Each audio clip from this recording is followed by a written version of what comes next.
अस्सलाम वालेकुम नाज़रीन उम्मीद करते हैं कि आप सब लोग खैरियत से होंगे। तो आज की हमारी नाज़रीन वीडियो होगी यूक्रेन के हवाले से, जो उनकी हालिया कंडीशन चल रही है। तो जिस तरह के अभी रिसेंटली इंतहाई ज़्यादा अहम खबरें मसूल हो रही हैं यूक्रेन के हवाले से, और इसके मामले में इस सिलसिले में बहुत सी अहम मुलाकातें भी हो रही हैं हाई लेवल पर। तो सबसे पहले नाज़रीन मैं आपको बताता चलूँ कि रिसेंटली रशिया ने क्या काम किया है। रशिया ने सबसे पहले नेटो का जो असले का ज़ख़ीरा मौजूद है यूक्रेन के अंदर, सबसे पहले तो उसे तबाह किया है। और साथ में उन्होंने बहुत ही चालाकी के साथ रशिया ने नेटो की सप्लाई लाइन को भी ख़त्म कर दिया है। अब इसमें बहुत से क्वेश्चन ये पैदा हो रहे थे कि रशिया ने नेटो का असली ज़ख़ीरे को क्यों तबाह किया, तो अब यूक्रेन किस तरह लड़ेगा। अब अगर उनके पास असला नहीं होगा तो फिर यूक्रेन की फौज क्या काम करेगी। तो इस तरह के ये हमारी आज की वीडियो के हाईलाइट्स होंगे। तो वीडियो को स्टार्ट करने से पहले नाज़रीन, अगर आप चैनल पे नहीं हो तो सबसे पहले चैनल को सब्सक्राइब करें और साथ में लगे हुए बेल आइकन के बटन को भी प्रेस कर दें, ताकि इस तरह की वीडियोस का नोटिफिकेशन आपको बर वक्त मिलता है। तो नाज़रीन बढ़ते अपनी वीडियो की जानब। सबसे पहला क्वेश्चन था कि अभी तक यूक्रेन कैसे लड़ रहा है, यानी कि यूक्रेन और रशिया का कॉम्पिटिशन नहीं बनता, लेकिन यूक्रेन किस तरह अभी तक अपने आप को डिफेंड कर रहा था। अब उसमें 2 से 3 फैक्टर हाईलाइट हैं जिसकी वजह से यूक्रेन अभी तक रशिया के सामने डटा हुआ था। अब नंबर 1 पे ये है कि वहाँ की मकामी आबादी अपने मुल्क के दफा के लिए अपने जोश और जज्बे के साथ लड़ रही थी, लेकिन वो जोश जज्बा 5 दिन, 10 दिन, 15 दिन तक जारी रहा। फिर वहाँ के लोगों ने सोचा कि इस जंग के असरात क्या होंगे, अब उसके बाद उन्होंने अपनी ज़िंदगी को किस तरह गुजारना है, वगैरह वगैरह। अब नंबर 2 पे जो पॉइंट है जिसकी वजह से यूक्रेन लड़ रहा था रशिया के खिलाफ, उसमें पहला पॉइंट ये है कि उसे वेस्ट से पैसा मिल रहा था।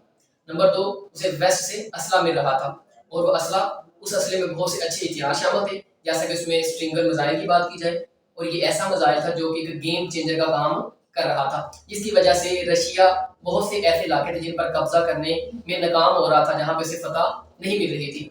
अब क्या काम किया था यूक्रेन ने, नेटो का जो ज़ख़ीरा मौजूद था उस असले का उसे यूक्रेन के मशहूर मकामात पर रखा हुआ था, जैसे कि हमारे पास कारसोर है, कैव है, या उसमें हमारे पास यावरेव मशहूर शहर है। तो उसके बाद रशिया बहुत जल्द इस पॉइंट को समझने में कामयाब हो गया कि वो कामयाब क्यों नहीं हो रहा, वो कुछ इलाकों पर मतलब उसे फतह क्यों नहीं मिली। तो उन्होंने ऐसा इक़दाम लिया, ऐसा कदम उठाया, तो उन्होंने ऐसा प्लान बनाया कि क्यों ना हम यूक्रेन के असला के ज़ख़ीरे को तबाह कर दें। तो उन्होंने अब क्या काम किया है, जहाँ पे 70% नेटो का असला मौजूद था, यारकेव में सबसे पहले उस ज़ख़ीरे को तबाह किया है, ताकि नेटो की जो सप्लाई लाइन है वो भी खत्म हो जाए।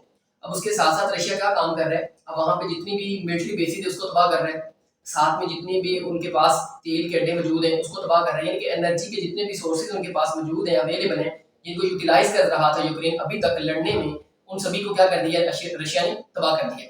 अब देखिए, जिस तरह के इंसान को जिंदा रहने के लिए सबसे पहला क्वेश्चन है कि अब इससे रशिया को क्या फायदा होगा, अगर उसके असला डिपो खत्म हो रहे हैं यूक्रेन के, या असले के ज़ख़ीरे तबाह कर रहा है रशिया, तो उससे रशिया को क्या फायदा हो रहा है और यूक्रेन को क्या नुकसान हो रहा है। अब देखिएगा, सबसे पहली बात यह है, जिस तरह के इंसान को जिंदा रहने के लिए ऑक्सीजन की जरूरत होती है, अगर उस इंसान की ऑक्सीजन ही बंद कर दीजिए तो इंसान क्या हो जाएगा, मर जाएगा। इसी तरह किसी भी मुल्क की फौज को अपने मुल्क की हिफाजत के लिए इसलिए की तो जरूरत होती है। तो रशिया ने नहायत चालाकी के साथ ये कदम उठाया है, उसने असले को ही खत्म कर दिया। अब अगर यूक्रेन की फौज के पास असला मौजूद नहीं होगा तो अपने आप की हिफाजत किस तरह करेगा, अपने आप को किस तरह बचाएगा, अपने मुल्क की हिफाजत किस तरह करेगा, या उसके मुकामी बशिंदे अपने मुल्क का दफा किस तरह करेंगे। तो उन्होंने जब असला डिपो को खत्म किया, इसका मतलब सबसे पहले उन्होंने क्या काम किया है, सबसे पहले उन्होंने मिलिट्री की जो यूक्रेन की थी उसकी ऑक्सीजन ही बंद कर दी, यानी कि इसका असला खत्म कर दिया। नंबर 2 पे हमारे पास ऑप्शन ये मौजूद है कि जिस तरह अभी बीबीसी अपनी न्यूज़ छापता है, उसमें वो लिखता है कि रशिया जो हमारे पास रशिया है, उन्होंने जो प्लान एग्जीक्यूट करना चाहते हैं, वो चाहते हैं कि अब जो उन्होंने फैसला किया यूक्रेन के हवाले से, वो एक छोटी न्यूक्लियर वार डेवलप कर रहे हैं यूक्रेन और रशिया के दरमियान। ये कि रशिया हमला करना चाहता है न्यूक्लियर वार का, यानी कि न्यूक्लियस का इस्तेमाल करते हुए वो यूक्रेन को तबाह करना चाहते हैं। अब उसके साथ ही रिसेंटली जिस तरह के बोरिस जॉनसन टूर पे हैं, वो बहुत हाई लेवल पे मुलाकातें कर रहे हैं, जो कि अभी रिसेंटली वो सऊदी अरब का दौरा करके आए हैं।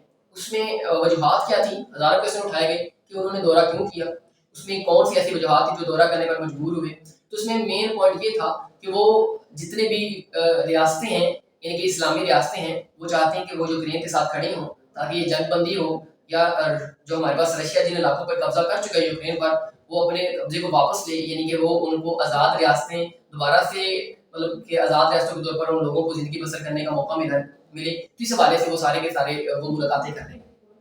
अब इसके साथ ही नंबर 4 पे जो आज की हमारी लास्ट का पॉइंट होगा, उसमें ये था कि वज़ारत ख़ारजा रशिया ने جو بھی ریسنٹلی اعلان کیا ہے، انہوں نے کہا کہ بہت سے ایسے چانسز ہیں کہ ٹیبل ٹاک کو دوبارہ سے سٹارٹ کیا جائے اور اس کا بہت جلدی اعلان کیا جائے گا جو کہ رشیا اور یوکرین کے درمیان ہوگی۔ تو یہ تھی ہماری آج کی چھوٹی سی ویڈیو جس میں ہم نے ڈسکس کرنے کی کوشش کی کہ ریسنٹلی کنڈیشن کیا چل رہی ہے یوکرین کی اور رشیا کے مابین جو فی الوقت جنگ جا رہی ہے یا جنگ چل رہی ہے۔ تو نیکسٹ آپ کی ویڈیو کے لیے اجازت چاہتے ہیں۔